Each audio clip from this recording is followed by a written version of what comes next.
Hello kabayan, magandang araw at magandang gabi kabayan. So mag-apply pala tayo ng UV primer gamit ang UV light din. So bago ang lahat kabayan, huwag kalimutang mag-subscribe at paki-like and share kabayan.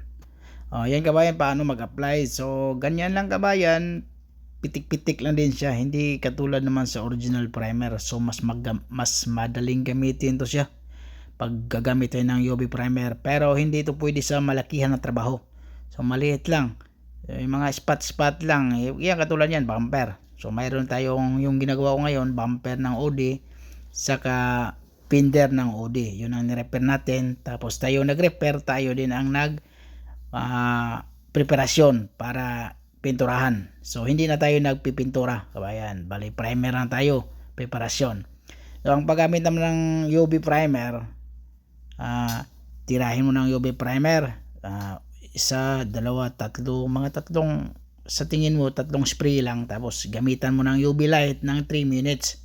Yan o, katulad niya kabayan o, yung ginawa ko ng bumper o, itong fender na to, tirahan ko ng unang patong, UV primer, UV light. So, pero napakadelikado ditong UV light kabayan, parang radiation din to siya Kailangan mayroon kang sunglass nga, black sunglass, para siguradong secure ka. Yan o, kasi UV nga yan delikado din yan.